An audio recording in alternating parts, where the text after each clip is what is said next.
Mr Speaker, my question is to the Minister of Education and asks, when she said that, quote, this is a bedding in year for the standards and feedback from parents is vital, end quote, did she include the feedback from the more than 37,000 New Zealanders who have signed a petition expressing deep concern with the government's national standards policy? The Honourable Anne Tolley.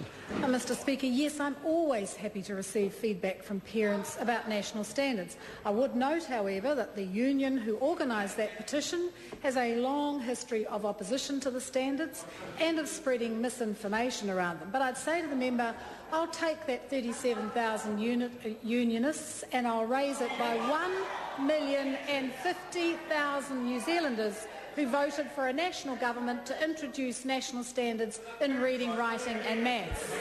Honourable Trevor Mallard. Honourable Trevor Mallard.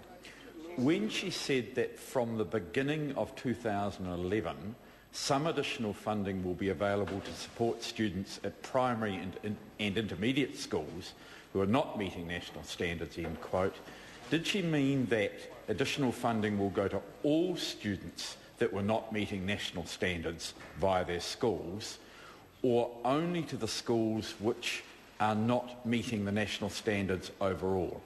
The Honourable Anne Tolley. Mr Speaker, I haven't said anything about that extra $36 million specifically to schools as of yet. In fact, that is the most important thing about the national standards is what is the next steps, and we're working on that now. Point of order, Mr Speaker. Point of order, the Honourable Trevor Mallard. Mr Speaker, I'd like to quote from a letter from the Minister and then table it. The letter says... I seek leave to table a letter from the Minister which says, from the beginning of 2011, some additional funding will be made available to support students at primary and intermediate schools who are not meeting the national standards. Leave sought to table. Well, the member's seeking leave to table a document. He's describing the document from the Minister. Leave is sought to table that document. Is there any objection? There is objection. Supplementary question, the Honourable Trevor Mallard.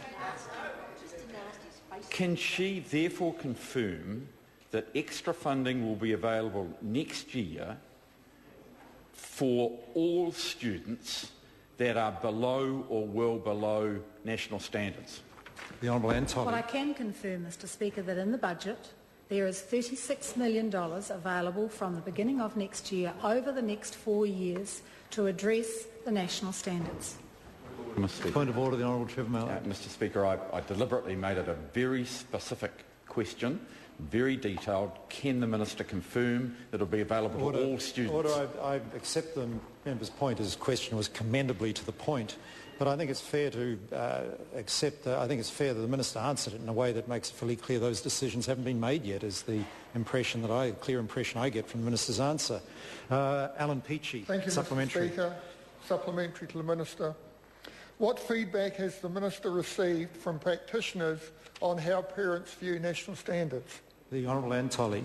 Mr Speaker, principals and teachers throughout the country are getting on with the job of providing good quality information to parents about their child's progress. One email from a practitioner said, quote, "We have now completed our first written reports to parents using the national standards. Feedback has been positive along with our face-to-face parent interviews.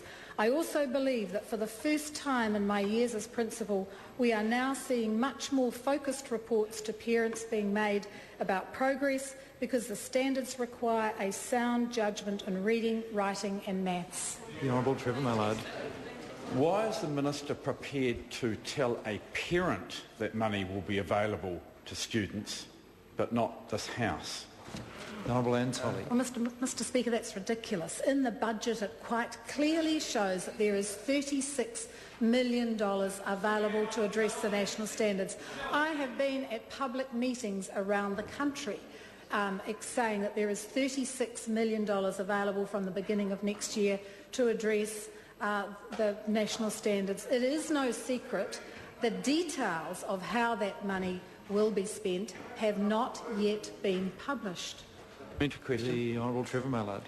When she said, quote, "This is a bedding in year for the standards," end quote, was she accepting the statement of over 37,000 New Zealanders asking her to trial the standards and the statement from her key advisor on the standards, John Hattie, that if she cannot convince the vast majority of teachers that her national standards will lead to improved literacy and numeracy, they will be abandoned. The Honourable Anne Tully. No. Question number 9, Chris Ockenvold. Thank you, Mr. Speaker.